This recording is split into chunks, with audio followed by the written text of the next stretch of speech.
Hello, it's Saki here in Tokyo, and today I'm gonna answer a question that I've been asked a couple of times. Why? Why do you choose the Mamiya RZ67 Pro 2? Like, what is that? Why is that your camera? And for this, I prepare a couple of slideshows and a little motion video. Hope you guys like it. Anyhow, so let's get started.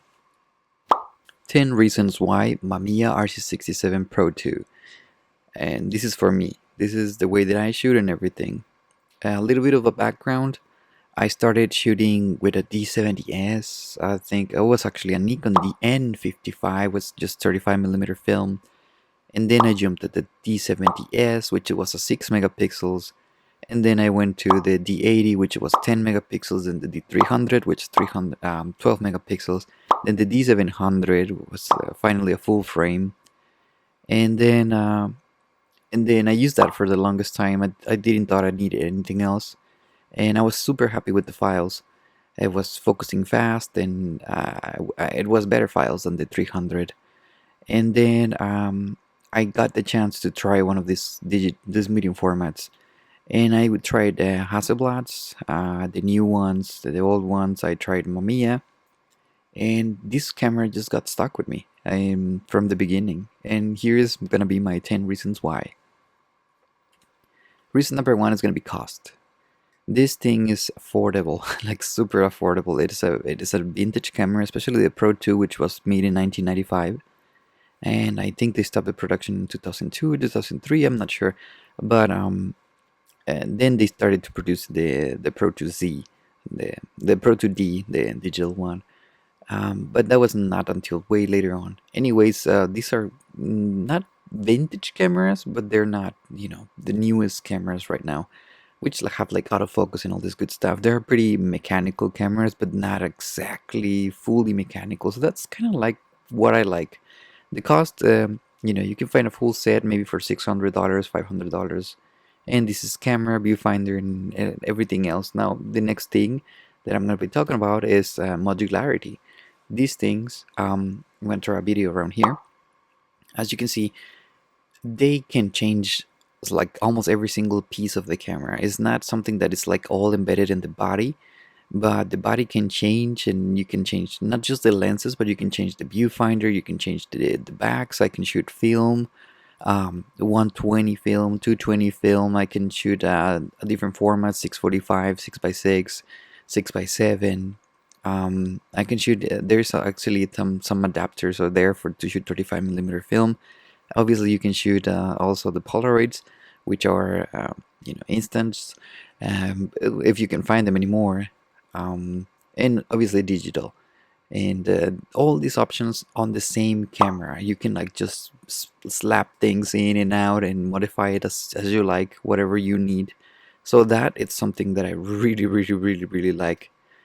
The next one is detail. So being a medium format camera, especially a 6x7, the viewfinder is huge, and the amount of detail that you receive out of either a film or a digital file from any digital bag, it's incredible. Like, it's nothing that I've touched before. And I work with full frame cameras at 35mm, and nothing would get me out of the details that I get out of this. So I was super happy with the details on this. Next one is the durability. This thing, it's overset, but it's a tank. It is pretty heavy. I mean, it's nothing something that you would throw around, because it is, like I said before, it is a precision instrument. So you have to, treat it like a precision instrument, something that it needs to be calibrated and all this good stuff. But it is very hefty. Like, it's something that you're not gonna just like, oops, I step on a little cable or something like that and just like felt off the tripod, or it just slips out of your hand. It's super heavy, so it's very, very sturdy, and for that reason it's very durable. And the mechanics inside, they're very simple, and unless you have it like all moisture and like oxidating and stuff like that, I never even seen one that is like in really bad condition. So the durability of these things, I haven't even serviced this one, and it's been a couple of years with me, and yeah, it's been super, super helpful. Now, it doesn't have the shutter mechanism that the 35mm DSLRs have, So I don't have that limit with the shooting, and with the sensor is gonna go bad, or the motor, the curtains, and whatever, because the shooter it will be on the lenses. So that would be a completely other thing that it's more durable than any other 35 millimeter DSLRs. Next one is the compatibility, and like I just said, you can shoot with this camera, with this same camera, you can shoot instants or Polaroids. You can shoot all kinds of films. I've used it with color films and develop it. I use it with chromes. I use it with black and white, which I develop at home. I use it with digital bags, and I use it today, up to date right now. I use it with 6 digital bags. I use the P45, the P45 Plus, the P40, and the Aptus 22, and the DM33, which is the Aptus 257, and then right now the IQ 140. So I've used it with 6 digital bags. I've used it with all kinds of films from Kodak and this and that. I use it with colors and negatives and black and whites, and I use it with Polaroids as well. So the same camera, the same system, I've been using it with like all kinds of things, and I see it from the top and from the side, and like it's so compatible with like all kinds of things. And I know I have the confidence with the 6x7 area that even if I upgrade the digital back again, it's gonna still work for me. I'm not gonna have to change my camera system like I did before, from the 70s to the 80 to the 300 to the 700 to start to dream about the D3 and the D4 and D5 and whatever they're bringing out next. I don't need that. This is the camera. I know how to use it. I'm comfortable with it. Not just that, but my case, it's already set up for this camera, and all I need to do is just change a digital back or the film back, whatever I need to put in the cases, it's already there.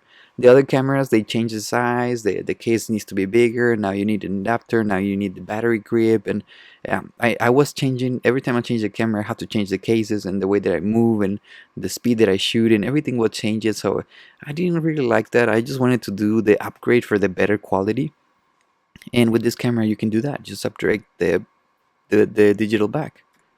The next one is a human connection. This is kind of weird, maybe, but it's the way that I shoot. Um, with this camera, you don't have something like in your face like this, pointing at somebody else, and then be like, "Oh, can you move this way?" and then cover yourself against something, because it's a waist level viewfinder. I would actually be looking down, and the models usually feel more comfortable because you're not looking at the model exactly, like covering your face with something and like pointing a Canon towards it. You have it down here, and yeah, there's a lens pointing, but your face is not facing that way. Like you're just looking away, and I feel that makes them feel more comfortable. Now, why do I say human connection? Well, because uh, you frame it in your way, or whatever you want, and if you want to ask something, you lift your face up and you look at the model, and that way there's like a connection. It's not something that you're hiding away, like this action over here is like I'm hiding behind something taking pictures of you. It's like I'm right here, and even if I look down or I focus, I'm still like with my face is like still connected with the models. And I think that gives me a better, it's a little more at ease for the models, especially for the new ones, that you put a camera on here and they just feel like, whoa, he's pointing at me with something. It's like pointing a gun with somebody, if you point a gun, yeah. I've done this test, and you can try this test. If you take a picture of someone that is sideways and you're just looking like that, and you turn the camera sideways and take a picture like that, and you just don't face them, they feel more comfortable than if you grab this thing and just go like this. Like it feels so, imponent right there. And when you have it down here, it's the same thing. It's just like you're just playing with something in your chest or something, close to you, and they don't even feel that it's been shot. So they can pose and they can feel a little more free because they know they're not being like attacked or being watched so much. So I think that is a little bit more of a human connection. And sorry I talked so much. The next is the syncing speed. I'm not limited to the 125 or 1/160th of a second. With this one, I'm gonna be honest, I'm limited to 400 of a second, which is less than some other cameras like I don't know, some Hasselblads or the what is it? The 645 or the new one from phase one, and their syncing speed up to 4,000 of a second, or 1/8,000 of a second. But I don't need that much really.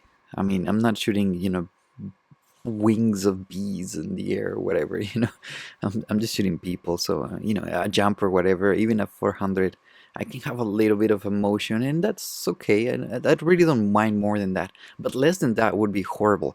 Like, I cannot have somebody fling their hair away, because unless I have like a splash and all this good stuff, the hair will still have emotion. And I don't know, the syncing speed, it's been really helpful, especially with the shutter, with the leaf shutter that is not on the camera, it's on the lenses. For the people who doesn't know what is a leaf shutter, is the thing that goes like this. It uses this motion in the lens, the aperture, and this basically closes to the point where you set your aperture, and then it uses another leaf back here to close out. Another circle of wings are back here to close and open the aperture, and that's where the actual syncing speed goes, and it slows you down. That would be another thing. The the camera slows you down. Either you're shooting film or whatever you're shooting, it really pulls you back. And I'm gonna be honest with you. The term shooting, what is it called?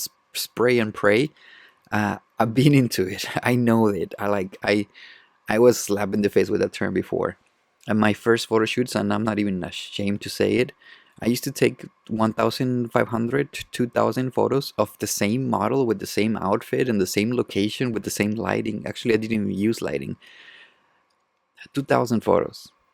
And yes, exactly, it was that. Just spray and pray, and just click it and leave it on, pa, pa, pa, pa, pa, and try to get the highest speed, and try to get, like, look for that expression, and something is gonna be magical. And you just scroll through 100 pictures, and some pictures just gonna pop in your face, and it's gonna be like this one. And yeah, spray and pray pretty much. I know that. And I used to shoot that with the D70S and the D80, and up to the D300. I still kind of do that a lot. I don't want to miss a shot. I really want to get a good shot. So I'll just keep pressing the button until, I don't know, something feels great. And it's valid, okay? If I can deliver the results, it's valid. I don't mind. But it's really a pain because the files just start to get bigger. Um, you have to put now 2,000 files in the computer and go through them and see which ones are in focus and which ones are not, and try to cancel and delete. And it was so bad if you start to do more often the photo shoots, because before I used to do one every month, every 2 months, and then I started to do two, three, and it was too much. I needed something that would, like, trap me down. When I went to the D700, I got it everything on focus, so I was still shooting 800, 900 photos for every photo shoot. And I said, this is still too much. How did the old photographers did this before? And then I started to grab this a film camera, and I figured, oh my God, this is just pulling you down. And it was a good pull down. You actually, it hurts to get the film, to get it developed where I lived. It was like around $2 per picture. So even just for fun, a photo shoot for just like a test or whatever, I'm gonna spend $2 every click that I make. Every time I press this button, it's gonna be $2. And that, when you think about that, $3, $4, 2 times you do that, that's a hamburger somewhere. And if you press the button and you really didn't want that picture, then that's gonna be bad. And I didn't realize that until I started my first photo shoot on film. I did, what, 6 rolls of film of the same model and same location, same everything. And then I look at all the pictures, and then she's just like over here, and then a little bit down here, and then a little bit down here, and there's 3 different photos that I didn't need. And I clicked on the freaking shutter just because I was so used to shoot like this. So, like, oh yeah, she's posing, she's not moving. Okay, let's push it. Boom. And then I started wasting pictures. And then I look at the 6 rolls. I print it, and I go through, try to scan every single thing. It takes so much time. The scanner, I have the ugliest scanner if you like. It's $500, but some of us don't like it. Take some time to scan that thing, or look through the files and whatever, and everything looked the same to me. It was so ridiculous. I was like, no, my God, no, I shouldn't be pressing the button like that. And then, by the pain of paying the $2 per picture, and and the experience, I said, you know what, I'm not gonna press the button if I'm not happy with what I'm seeing. So I started to think more on what I'm seeing, and then I got the digital back, and it was the same thing. One 2 GB card that I had before, it gives me what, it's like 12 pictures. So that's it. It was I had a couple of 2 GB files, cards, and that was 12 pictures. That was my little roll pretty much. So I finished one roll and I finished two rolls, and I should be done with this. So before I pressed the button, I was making sure, because I was already shooting film, to actually get something right, or something that, this maybe it could be, maybe. Now I do take 2 or 3 shots maybe, because you don't know if they blink or whatever.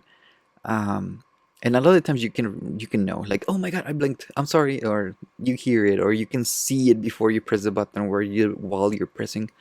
But there's communication, right? There's a pace, and yeah, so it slows you down, and that was a good thing for me. That is a great thing for me. Now my photo shoots are, what, 20 pictures, 50 pictures per look. Not even 50 pictures. I think they're like 20 pictures, 10, 15, 20 pictures per look, and we're done. That's it. Just do this. And before I even touch the camera, I'm connecting with the person. This comes back to communication, and the human connection. And no, do this, try that before I even touch the camera, because I already know what the camera can do. So before I do it, I try to set up everything, and then I go to the camera and I look through the viewfinder, and the viewfinder has this beautiful, preview where you don't have to squish your eye in there. You can see it from far. So I'm looking at it and trying to talk to the model, like, okay, do this, do that, and then I look down a little bit, do this, do that, and then, oh yes, that's okay. And I'm looking down, but my face is forward, so I'm not need to, like, oh yeah, do this, do that. That feels creepy to me. I'm sorry for people. I used to do that. Don't worry. And so I would try to frame there, and I'm like, oh, okay, around here, okay, look, okay, that right there, boom, and you click it, and that's one of the shots that you want. And like, okay, let's try one more time, and then let's try something else, and you compose the photo like in a big image right in front of your face before you actually even press the button. So it slows you down. It's a really nice way to actually think about what you want, instead of just spray and praying, because that's, I used to do it. I'm not innocent about that, but I think right now I think it's nasty, and it's a lot of waste of time. And then the next one will be the medium format look.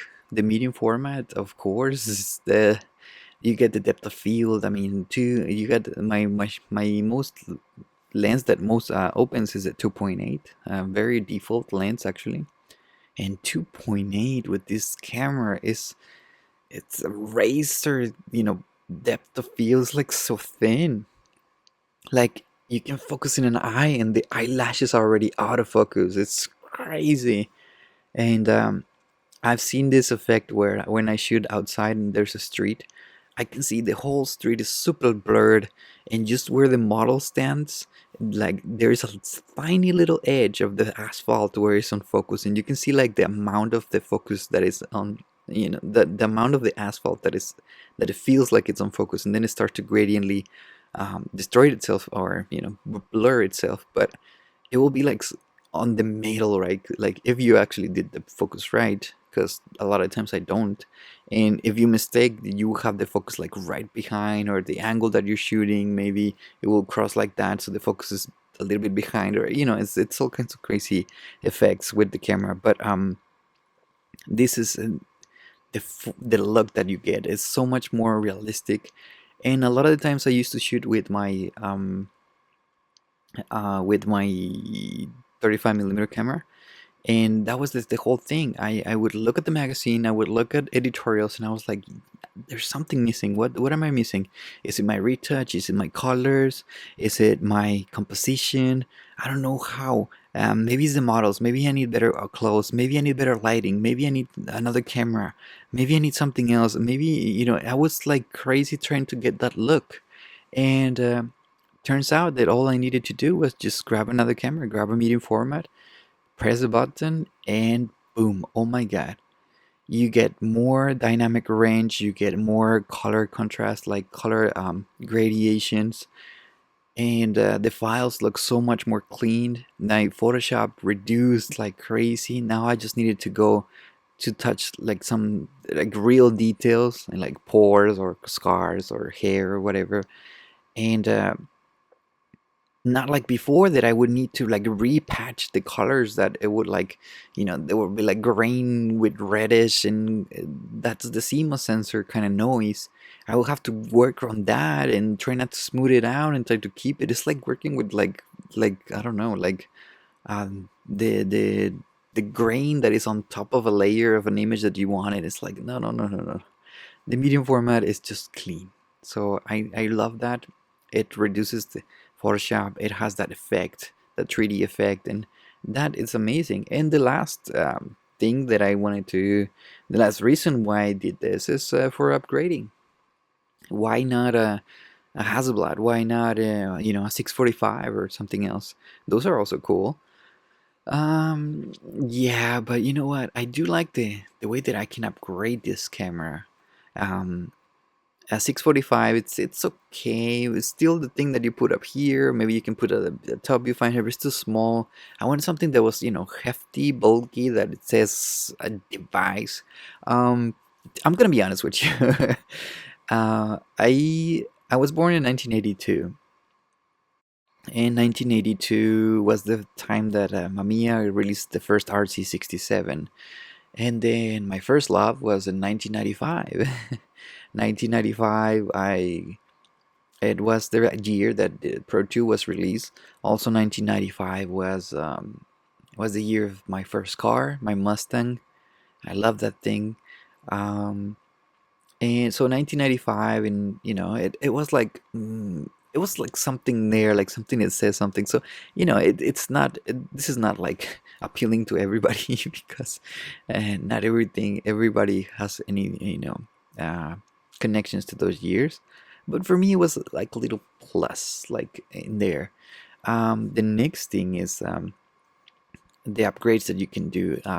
Being an 80s and 90s kid, I grew up with Back to the Future and um, the Frankenstein movies, and like all these kind of scientists that make robots, and all this news from Japan, and the robots and Transformers and macros, and what is it called?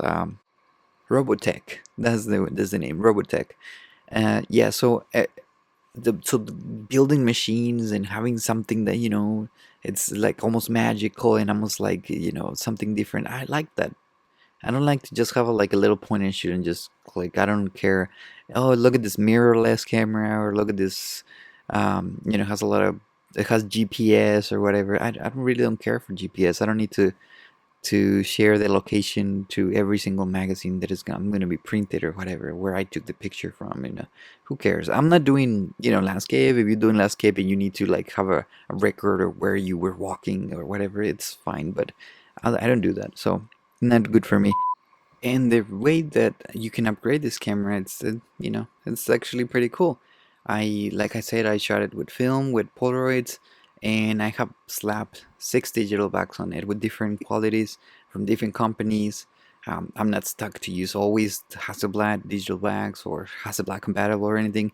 You can put any adapter in the back. I mean, there's so many features in this camera.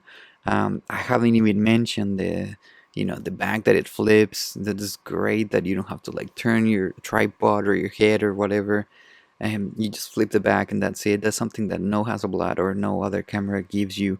I never liked the square format. In the Hasselblads, the first ones, the first digital backs for the Hasselblad, they all squares, and and I don't know, it's like this was the perfect format if you want to shoot. It will give you the 6x7, which is like the perfect format, whatever they say, and it's a 6x7 centimeters. So from here until I can get a sensor that is bigger than that, it's gonna be forever. So I can keep upgrading my digital backs, and I'm not gonna be afraid that one day that 645 is gonna be not enough, and now I'm gonna have to go something bigger.